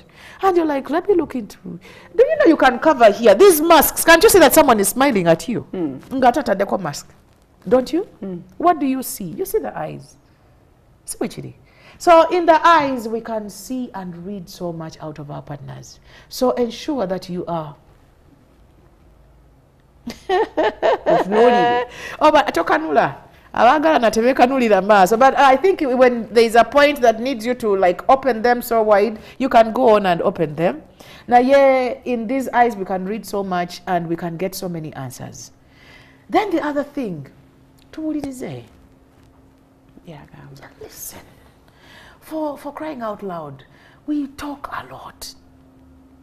Obeera awaka ng'omusajja y'ayogera. Chino, temakoze chino chabalema, era natomera, era. You talk and speak, you make a lot of noise. In quality time, listen. Kabakugambe koko. And listen. You know, later enia terera. You take turns at listening. Ulirizeko. Okuwuliriza kwawukana kukuwulira. You know, okuwulira is just like the ears being there. Picking up you know. Can you be intentional? Otandika okuwuliriza omuntu ono bye yali ayagala okugamba emyaka 10. Waliwo omukyala twali nabo mu retreat. Omukazi, they've been married for, is it 17 years? Tabeerangako na mwami we nga bali aba. Okuva kubanga yamusanga n'abantu mu nnyumba. Tebabeerangako babiri. So she simply broke down and cried because she had never had a full day and a full night nga bali aba. Funny enough, era mu retreat eno yali lubuto. So there were 3 full night. There are people in their bedroom. When you have people in the house, Farida, even your bedroom is not yours. My husband can jump. Asobola okuja n'abikula kata n'alingiza kachaka kakuonyeka. Ani oyawoganya ani afuluta. You know, it's not like you're alone. Somehow there are people in there. So they keep coming in. Now your mwana ono, she broke down and cried. And the guy looked at this wife n'agamba, bulijjo neefumuula. So he also got so much n'agamba, oh, bulijjo ndina mutemu. Because this is a guy who's doing so well with looking after the wife and the family, and he's a hard worker, he's a jolly guy, he's... Naye nga omukyala abadde anoonya, ng'anoonya olunaku lwalibeerako ne mukama we, banyumyemu akaboozi akaabwe. Bannange, it's so important, it's so enriching, it's so enjoyable, it is the epitome, the two of you.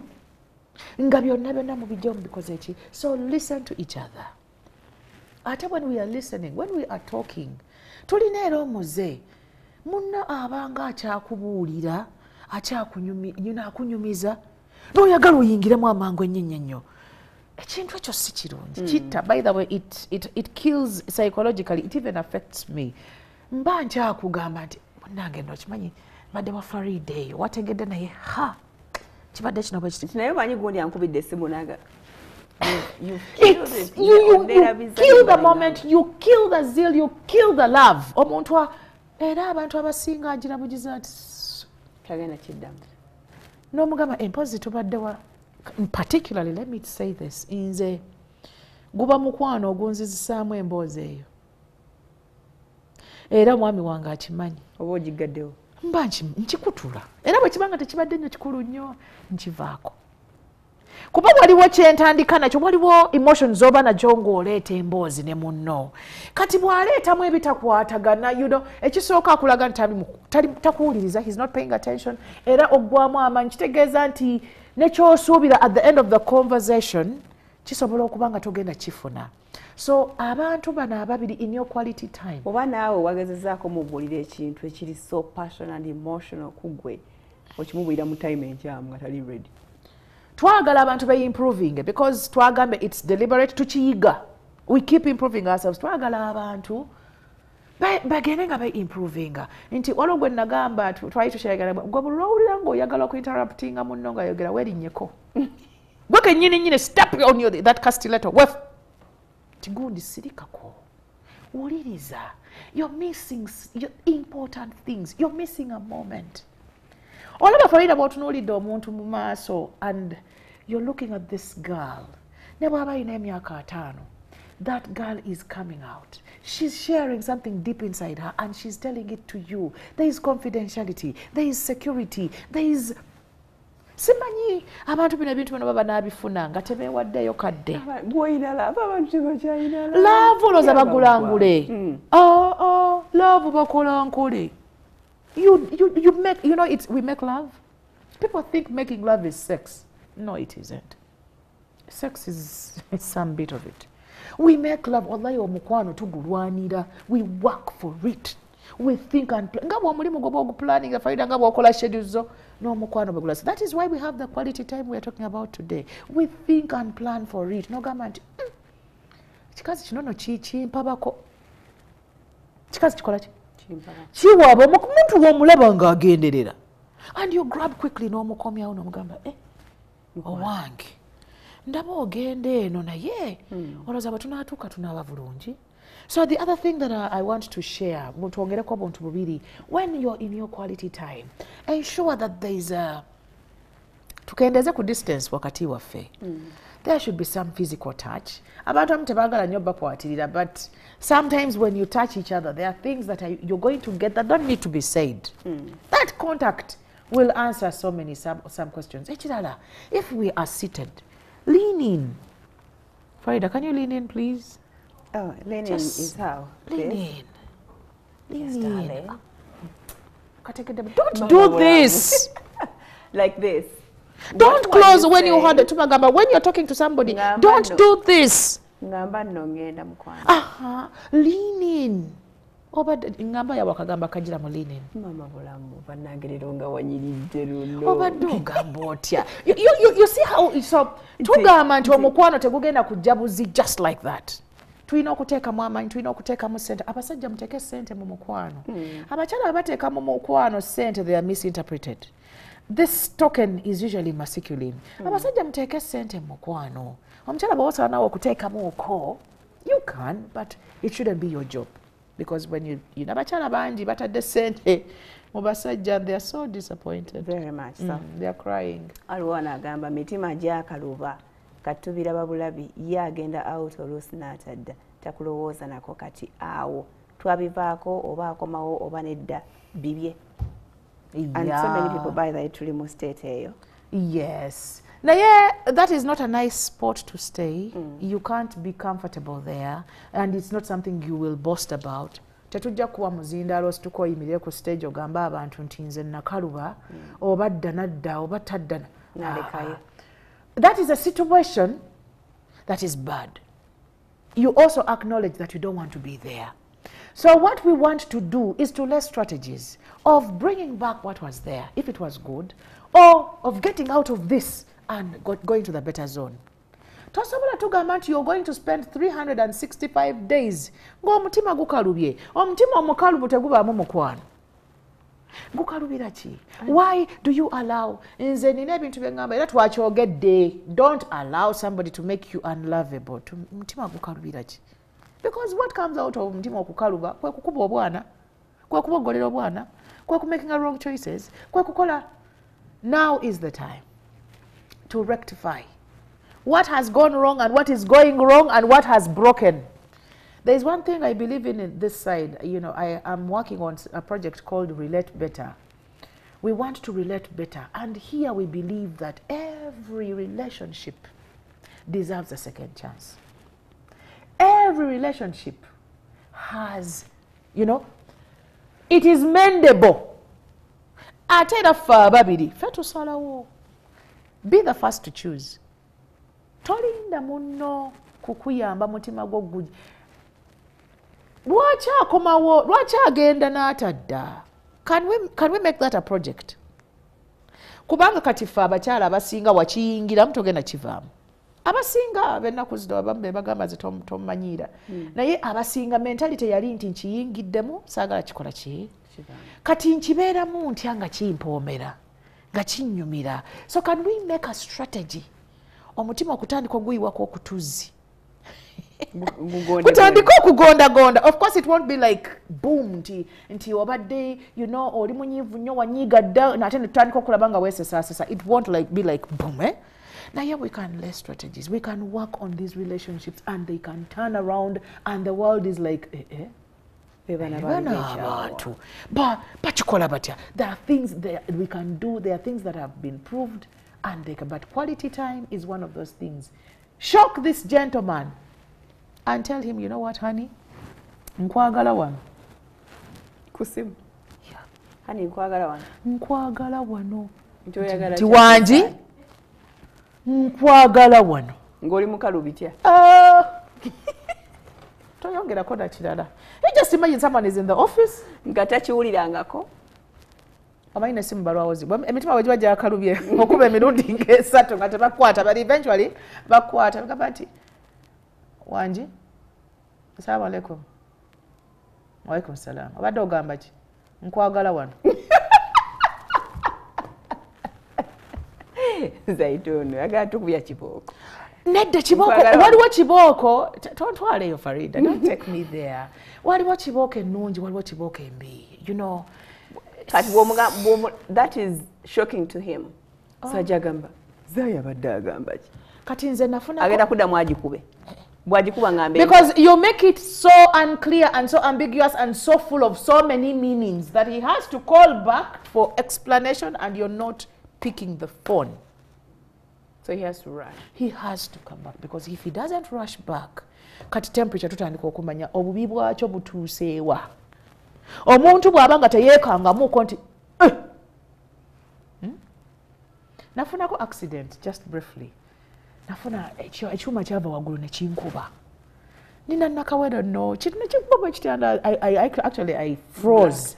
But to get amagezi nkube essimu z'abantu bazeerabya nozeerabya naye nali nkyagijjukira. Agamba wange ngenda kufa.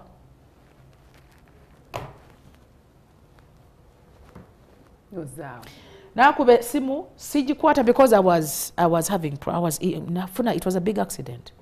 He was so far, I don't know, I need to ask him what he was thinking. Tampanga bulungi feedback and truth. He called somebody who was close into Dukeeka. ondabireko ekiriyo si mungifunye ngambye bweti naye sigitegedde. So the reaction of this person egenda kutulaga kibi kituuseewa ti omusajja takyapapa nakupapa kino nga kifudde nnyo. Then we shall add on and add on and add on. Akalala katulina okukola akasembayo bannange muno mufiiringeko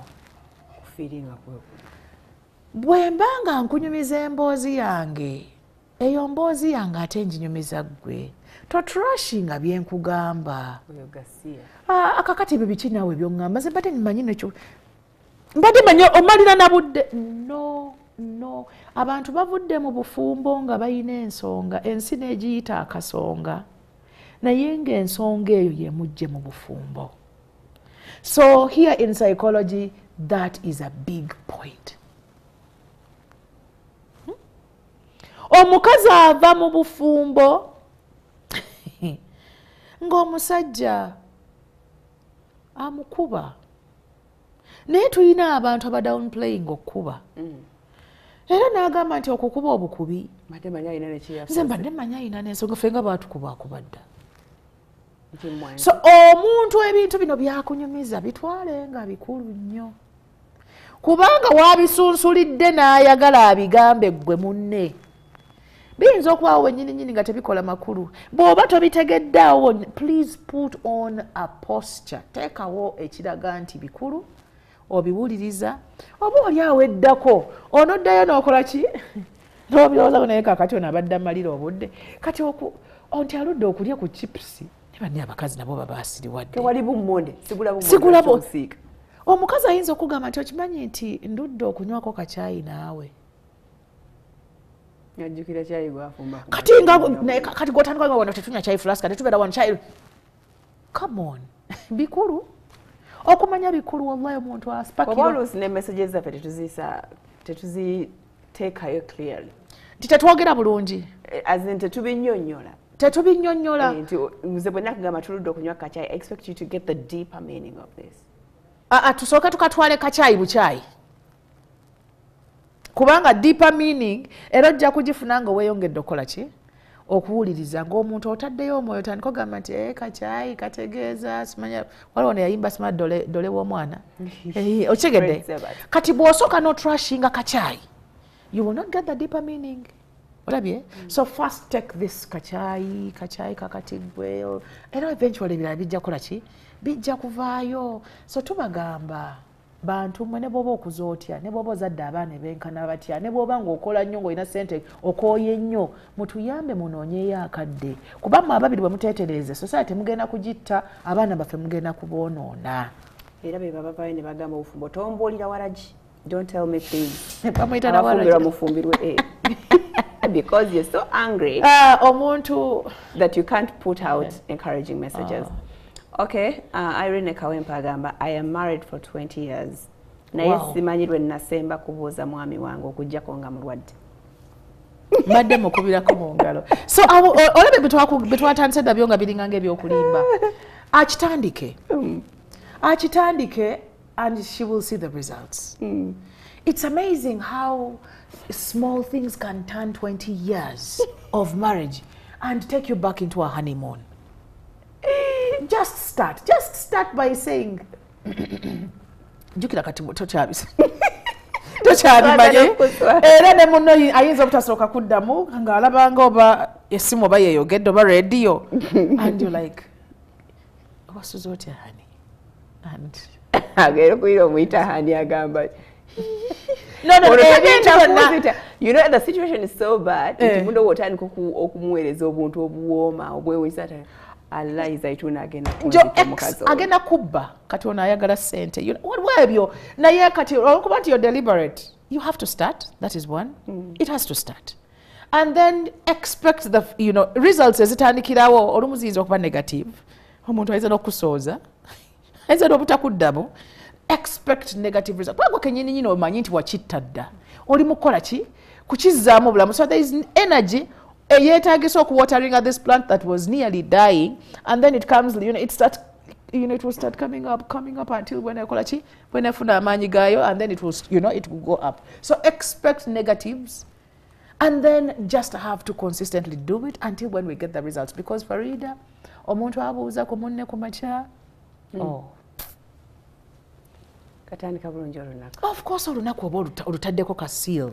Ono agambye Hajati mugambe ekya bra kireke ekyo akiveeko wattu. Does she know that walking without a bra is the most peaceful thing in the world? And so I start removing my bra from Kajansi flyover mujamu, and by the time I'm in Entebbe nga nsigadde ku kasuula eri. Of course that is a common sentiment. Nsagala kugamba nti akalega tikatumalako mirembe. Nze tekamala. Naye ekisooka mu bye tusoma ekintu ekikumalako emirembe tekiba kibi. It may not necessarily mean nti kibi. Ate bwe twabadde tetwagambye nti akalega kalina kubeera ku full time. Naye twalabye abantu akeera ku makya n'afuluma n'ebbeere lye nga bwe buli omu amanya ebbeere lye nga bwe bulikola ki? For you, you're talking about, having your bra on. You've got the results of it boosting you because a bra boosts a woman. By the way, the way you feel when you have a bra and the way you feel when you don't have it, especially in the morning, and especially when you've chosen a very nice, fitting bra, it even changes the way you walk. It will change your outlook. It will change the way you... Akalega kaina power ya amaanyi abantu bakazanyisa. So because we need boost in the morning, we are telling ladies out there, just wake up in the morning and put on that bra. You will see how far it's going to take you. In the evening, you can take it off. It's okay. And I think she's saying in the evening. I also have people who remove it from the car.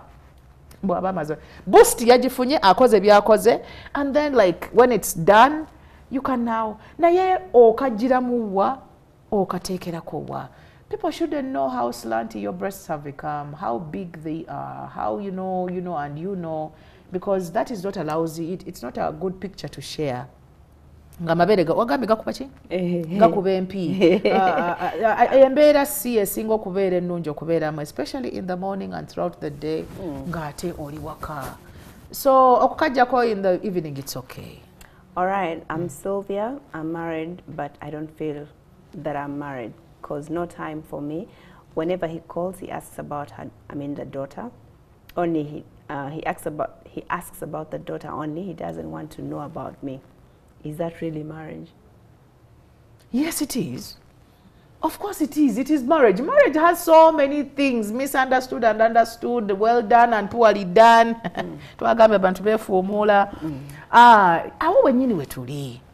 Partners need to understand the languages of their partners. Era here they told us that you must strive. Lwana nnyo kulaba ng'oli kafulu mu lulimi lw'oyo munno lw'ategeera. So lulwo. Twagala tubafoozingeko ezaffe ze tutegeera. And it's giving. When you give, you will receive. Kati tufeeyo nnyo okubuuza bannaffe. Tugezeeko nnyo okuyamba bannaffe bategeere. Ate nawe muno tomulinda guessing. Because they don't know you very much. Era nze nagamba abantu mukwano nze byange bwembirowooza. Kantu kano kannyumira nnyo era twakyogeddeko ne tugamba wawo oyagala munnaabeere nga tavaawo. Ate beera sensitive nnyo nti ne bw'aba tayogedde omulaba ng'akyuse face. Omulaba nga ebigambo bikendedde, omulaba nga tasanyuse because bw'oba tokitegedde weeryazaamaanya. So does this husband of yours know that when he asks about you, it makes you, feel nice? Akimanyi? Kuba omwami ono ayinza okuba nga amanyi nti bw'aba nnyuse n'ayimirira ku katale k'ekasubi n'ashoppinga bbuutu. N'aleeta ebintu ne babipakulula mu bbuutu alowooza akola nnyo. Can you be deliberate? Before your time is so up nga tokyanyumirwa nakukolera bikunyumira. Ogambe munno nti nze bwe mbeera naawe, nze omwami wange bwe mbeera naye, ne bw'aba talina kyakola, nze kinkolera. I'm this kind of woman who has no problem with a man being in the house Monday to Sunday. Sigamenti takola. Mark me very right. Don't misquote me. Me, I think it's about me and him being together. I feel okay. naye of course waliwo ayina ogenda akole ayina he has to go and struggle and you have to like to start adjusting accordingly.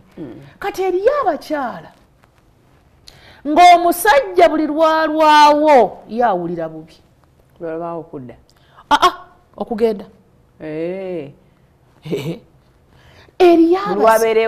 bw'ayanguwa nga bw'aba bamumanyiira okudda ku 12 n'amala ajja ku 11 n'eddakiika 45 omukazi oyo awulira bubi. Eri abantu nga they married naye nga tayagala amubeere kumpi buli kaseera tayagala. Kakati bwe tewekakatika ku munno n'obeeraawo n'obeera mu buliri tova mu buliri n'obeeraawo bw'obanga omuliko wala wali ye kyayagala. Kati bw'obanga ate gwe oyagala nnyo omubeere kumpi kati now we have to strike a balance. Okirabye nti olaba amagezi bwe galina okuba mu mukwano nga mangi. So mukwano gwange get some time and tell this gentleman naye oba otandike kumubuuza nga ye oba anapiiki nga simanyi how he picks naye find a way of taking this message eyingire mangu era batandike okukolera ekikunyumira bakubuuzeeko. Bannange omuntu obutamanya nabwe oli naye bannaye nakyo si kirungi. So obudde butuweddeko zaayi njagala tubawo enamba yo oba tutereereze ate bateebereza abantu. One thing kyengezako nti abantu abatamanyi quality time twabagambye we have a retreat December 25th. Mutukubire ku namba zino tutandika okuteekateeka abatakikolangako tukigezeeko. Omwaka 2022 tulagawa we are going Toro Kingdom and that side we are going sightseeing. We are going to Fort yeyo tujisense tutiyingire. It's a city of what? Bajita city of what is that word? But give us the number. Nze ngenda bugenzi kuzuula biriyo. Ne wali obadde. Ne haji. You know, it makes it more important. You could have gone there. It's very important, Farida. It's very 7 words. And we'll be very glad to have you. Inshallah. Very, very glad. It's 0752 639 911 911. Tuweemu zijja tuconfusing. Tetwongera kondala. Olwa tulibawo endala inshallah. If it's not on, please you can send a message. We shall reply very quickly. We need this quality time. Tulemye kufanga tetunyumiddwa bulamu. Okay, njagala labo tunaba tusobodde. Twogera about those languages. The other 5 languages. Important. Very important. All right, 752 63 99 and 11 in number ya Mchala Zaitun. 752